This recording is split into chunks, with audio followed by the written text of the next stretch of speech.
السلام علیکم ورحمۃ اللہ وبرکاتہ۔ ناظرین، آج کا عنوان شیر خدا، شیر رسول صلی اللہ علیہ وآلہ وسلم، کاشف الکربات، سید المجاہدین، سید الشہداء، حضرت سیدنا امیر حمزہ علیہ السلام کے حوالے سے ہے۔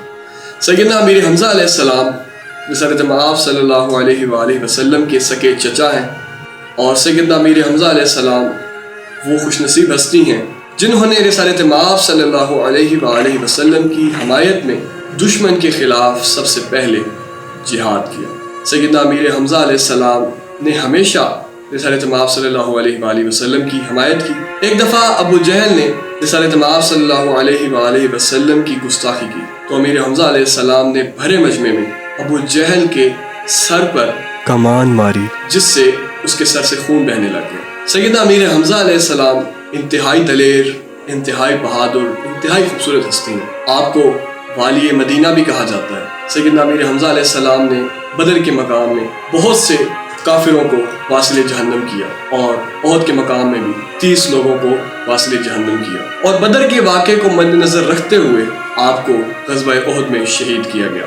آپ کے کان کاٹ دیے گئے، آپ کا ناک کاٹ دیا گیا، اور آپ کے کلیجے کو نکالا گیا اور اس کو چبایا گیا۔ رسالت مآب صلی اللہ علیہ وآلہ وسلم کو بھی اپنے چچا سیدنا امیر حمزہ علیہ السلام سے بے حد محبت تھی، بے حد پیار تھا، اور جب آپ کو پتہ چلا اور جب آپ تشریف لائے تو جب چچا کا جسم اطہر دیکھا تو رسالت مآب صلی اللہ علیہ وآلہ وسلم اتنا روئے کہ آپ کی جو داڑھی مبارک تھی وہ آنسوؤں سے بھر گئی۔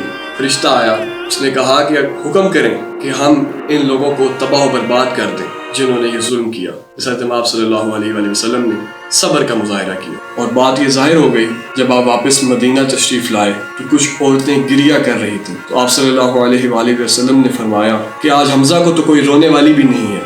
امیر حمزہ علیہ السلام کا جسم اطہر پڑا ہے۔ حضرت صفیہ رضی اللہ تعالی عنہ انہوں نے اپنی چادر دی تاکہ ان کے جسم اطہر پر وہ اوڑھی جائے، تو جب کیونکہ قد و قامت آپ کی اتنی تھی کہ سر پر رکھتے تھے تو پاؤں ننگے رہ جاتے تھے، اگر پاؤں پر رکھتے تھے تو سر ننگا رہ جاتا۔ آپ کی شہادت کے 40 سال بعد آپ کی قبر مبارک کیونکہ خستہ ہو چکی تھی، تو جب دوبارہ قبر بنائی گئی تو آپ کا جسم اطہر نظر آیا، تو آپ کا ہاتھ اس زخم پر تھا، اور آپ کا جسم مبارک انتہائی نرم اور انتہائی سافٹ تھا۔ حالانکہ دیکھا جائے تو جب انسان اس دنیا سے چلا جاتا ہے تو اس کا جو جسم ہے وہ اکڑ جاتا ہے۔ 40 سال بعد بھی آپ کا جسم اطہر بالکل نرم اور ملائم تھا، اور ہاتھ کو جس طرف ہلاتے تھے وہ ہل جاتا تھا۔ تو اس زخم سے جب آپ کا ہاتھ اٹھایا گیا تو خون بہنے لگ گیا۔ یہ نشانی ہے شہید کی، شہید ہمیشہ زندہ ہے۔ قرآن پاک میں ہے کہ انہیں مردہ مت کہو، یہ زندہ ہیں، مگر تم ان کے وجود سے ناواقف۔ رسالت مآب صلی اللہ علیہ وآلہ وسلم کا فرمان ہے، اللہ تعالیٰ کمی پیشی معاف کرے، کہ جب بھی تم میں کوئی غم ملے تو میرے غموں کو یاد رکھو۔ اور رسالت مآب صلی اللہ علیہ وآلہ وسلم نے